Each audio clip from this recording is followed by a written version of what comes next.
వ్యవసాయ మార్కెట్లో దోపిడీ ఉంది. కమిషన్ ఏజెంట్లు రైతులను దోచుకుంటున్నారు. తాను పండించిన పంటకు రేటు కట్టే హక్కు రైతుకు లేదు.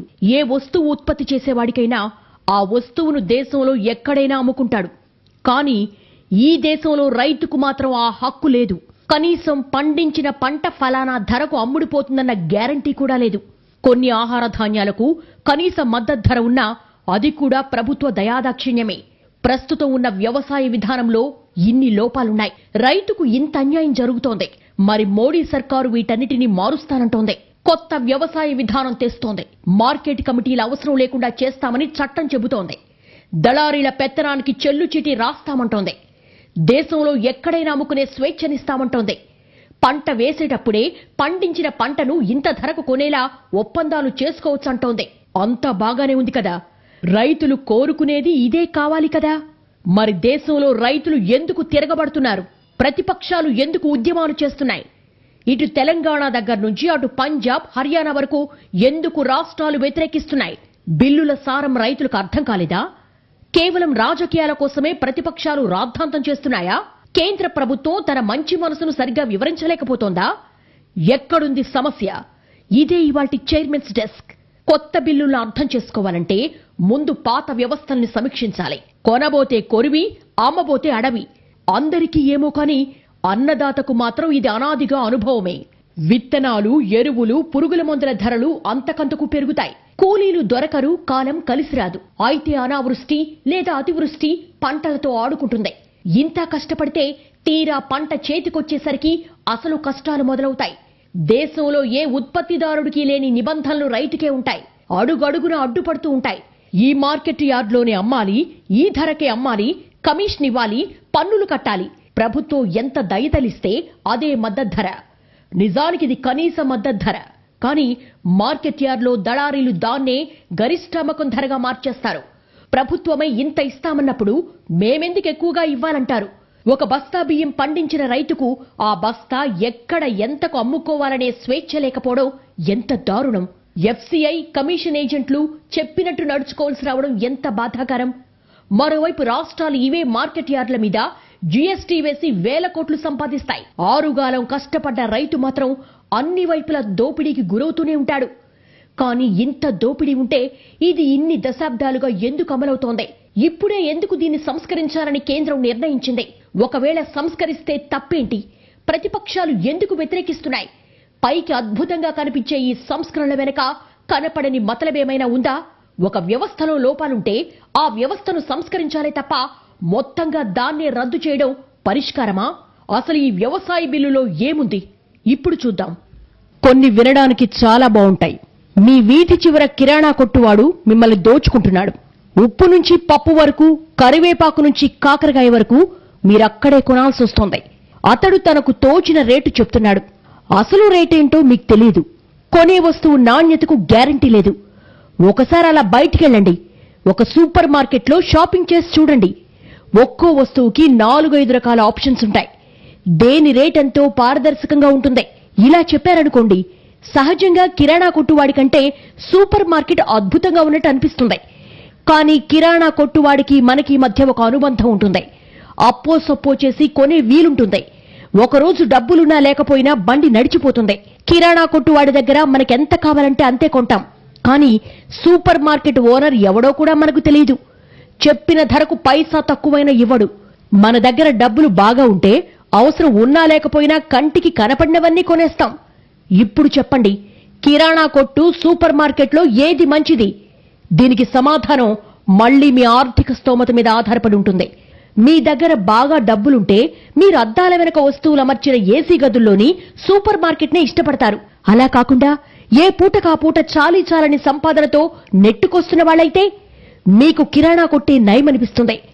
ఇప్పుడు ఇదే దృక్పథంతో కొత్త వ్యవసాయ బిల్లులు కూడా అర్థం చేసుకోవాల్సి ఉంటుంది. నిజమే, మార్కెట్ యార్డుల్లో దోపిడీ ఉంది. కమిషన్ ఏజెంట్ల చెప్పు చేతల్లో వ్యవసాయ మార్కెట్లు నడుస్తాయి.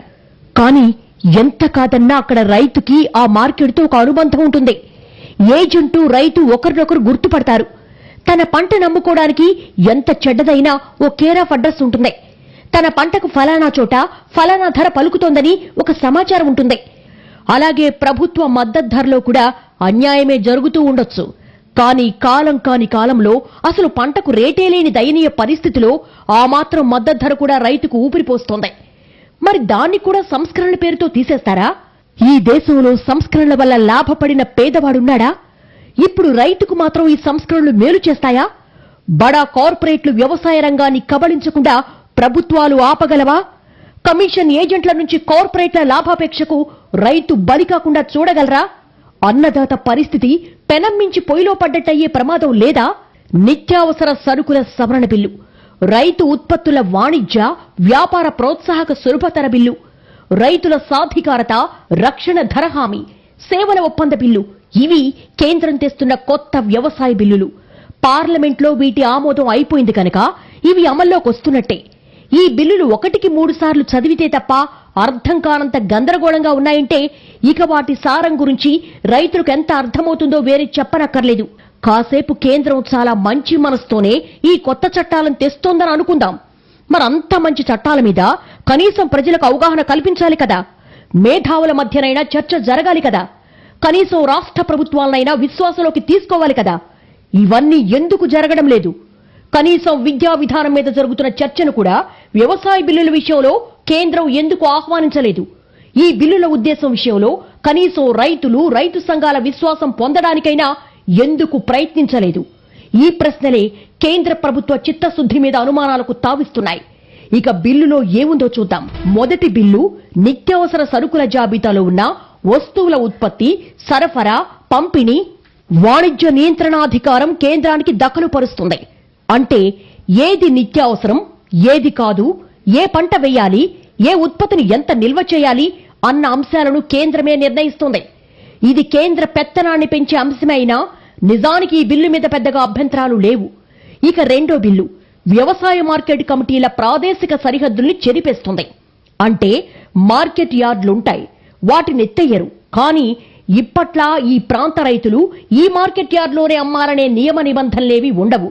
అలాగే మార్కెట్ యార్డు బయట విక్రయించే ఉత్పత్తుల మీద పన్నులు, ఫీజులు వేయడానికి వీల్లేదు.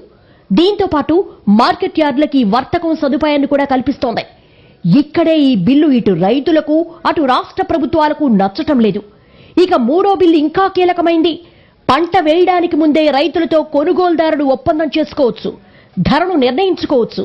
స్థూలంగా కాంట్రాక్టు ఫార్మింగ్ అవకాశం కల్పించడం ఈ మూడో బిల్లు ఉద్దేశం. బాగున్నాయి కదా.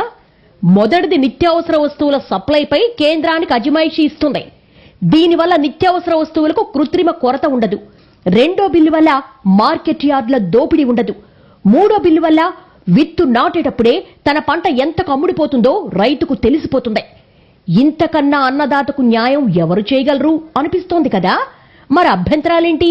ఇప్పుడు చూద్దాం. ఈ దేశంలో సంస్కరణల్ని ఎప్పుడు అర్థం చేసుకున్నారు? సంస్కరణల్ని సమర్థించే మేధావులు అడిగే ప్రశ్న ఇది. ప్రభుత్వ రంగ సంస్థల ప్రైవేటైజేషన్ కూడా ఇలాగే వ్యతిరేకించారు. తర్వాత ఏమైంది? దేశం తన బంగారం అమ్ముకునే స్థితి నుంచి 10% మించి జీడీపీ సాధించేంతగా అభివృద్ధి చెందింది. ఉద్యోగాలు పెరిగాయి, తలసరి ఆదాయం పెరిగింది, కంపెనీలు పెరిగాయి, కార్లు, బిల్డింగులు పెరిగాయి. ఇవన్నీ నిజమే. సంస్కరణలు సాధించిన అభివృద్ధి కళ్ళు మిరిమిట్లు గొలిపేలా కనపడుతోంది. కానీ ఆ సంస్కరణలు సృష్టించిన విధ్వంసం మాత్రం ఎవ్వరూ పట్టించుకోకుండా మిగిలిపోయింది. ధనిక పేద అంతరం ఎంతగా పెరిగిందో ఇప్పుడెవ్వరికి అవసరం లేదు. లాభాల వేటలో ప్రకృతి విధ్వంసం పెద్దగా పట్టింపు కాదు. ఫోర్బ్స్ లిస్టులో మన ధనికులు 1/2 మంది ఉన్నప్పుడు ఆకలితో ఎంతమంది చస్తే మనకేంటి?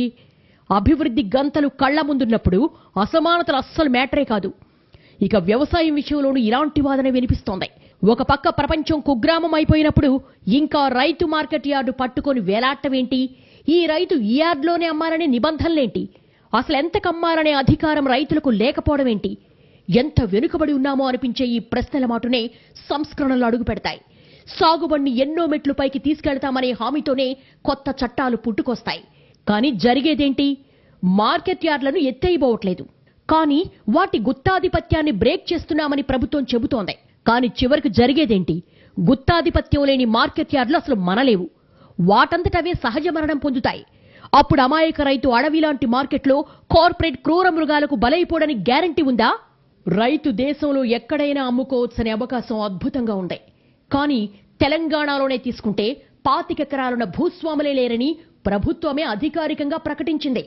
అంటే 90% రైతులు ఎకరా రెండెకరాలు సాగు చేసుకునేవాళ్లే. వీళ్లంతా ఏ రాష్ట్రాలకు తమ ఉత్పత్తులను ఎగుమతి చేసుకుంటారు? ఏదో ఇప్పుడైతే పొరుగునే ఉన్న మార్కెట్ యార్డుకైనా తీసుకుపోతున్నారు. ఆ మార్కెట్ యార్డుకే 4 మిల్లుల యజమానులొస్తారు. ఏదో ఓ రేట్ అనుకుని కొనుక్కుపోతారు. ఇప్పుడు అది లేకపోతే అసలు చిన్న సన్న రైతులకు దిక్కెవరు? రాష్ట్రాలు దాటించి ఎక్స్పోర్ట్ చేసుకునే సామర్థ్యం లేని రైతు అయిన కాడికి కార్పొరేట్ సంస్థలకు అమ్ముకోవాల్సి వస్తుంది. అప్పుడు ఎగుమతి చేసుకునే హక్కు ఆ కార్పొరేట్ సంస్థది, దాని ఏజెంట్లది అవుతుంది. ఇప్పటికే నూనె గింజల విషయంలో ఈ పరిస్థితి చూస్తున్నాం. రేపు బియ్యం గోధుమలకు కూడా అదే పరిస్థితి వస్తుంది. ఇక మరో సంస్కరణ కనీస మద్దతు ధరకు సంబంధించింది. ఇందులో కూడా కేంద్రం ఒక హామీ ఇస్తోంది. ఎంఎన్పి ఎత్తేయడం, కేవలం ఎఫ్సిఐ గుత్తాధిపత్యాన్ని మాత్రమే తొలగిస్తామని. ఇది కూడా చెప్పేదొకటి జరిగేదొకటి రైతులకు అనుమానాలున్నాయి. ఎఫ్సిఐ గుత్తాధిపత్యాన్ని తీసేయడం కాదు, అసలు ఎఫ్సిఐ బాధ్యత నుంచి తప్పుకోవడం, కనీస మద్దతు ధర లేకుండా చేసి ఆ అధికారాన్ని కార్పొరేట్ కంపెనీలకు కట్టబెట్టడం. మార్కెట్ యార్డులు ఎఫ్సిఐ లేనప్పుడు వ్యవసాయ ఉత్పత్తుల మార్కెట్కు సంబంధించి ప్రభుత్వాల పాత్రే లేనట్టు లెక్క. అప్పుడు పంటల ధరలన్నీ ప్రైవేట్ శక్తుల ఇష్టారాజ్యమే. మూడో బిల్లు అయితే రైతులకు అడగని వరమే అని ప్రభుత్వం చెబుతోంది. అంటే విత్తు నాటేటప్పుడే తన పంటకు ఎంత ధర వస్తుందో తెలిసిపోవడం కంటే రైతు కోరుకునేదేంటని ప్రభుత్వం అంటోంది. కానీ ఇది కాంట్రాక్ట్ వ్యవసాయం ముసుగునొస్తున్న పచ్చి కార్పొరేట్ వ్యవసాయం. పైకి మాత్రం రైతు పండించే పంటకు ముందే ధరను నిర్ణయించడంలా కనిపిస్తుంది. కానీ నిజానికి జరిగేది దేనికి ధర వస్తుందో అదే పంటను రైతు వెయ్యాల్సి వస్తుంది. అంటే ఒక రైతు ఏ పంట వేయాలో కార్పొరేట్ సంస్థలే నిర్ణయిస్తాయి.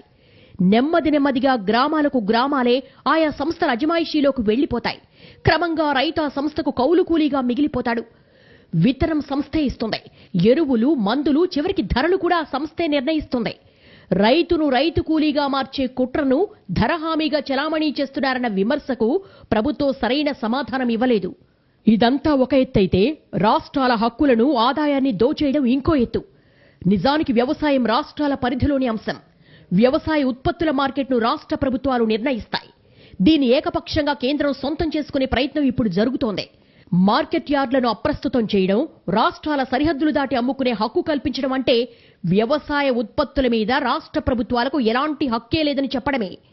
ఎప్పుడు ఏ పంట వేయాలి, వర్షాభావ పరిస్థితుల్లో దిగుబడి తగ్గినప్పుడు పంట ఉత్పత్తులను సొంత అవసరాలకు ఎలా ఉపయోగించాలి అన్న అంశాలు రాష్ట్ర ప్రభుత్వాలే నిర్ణయిస్తాయి.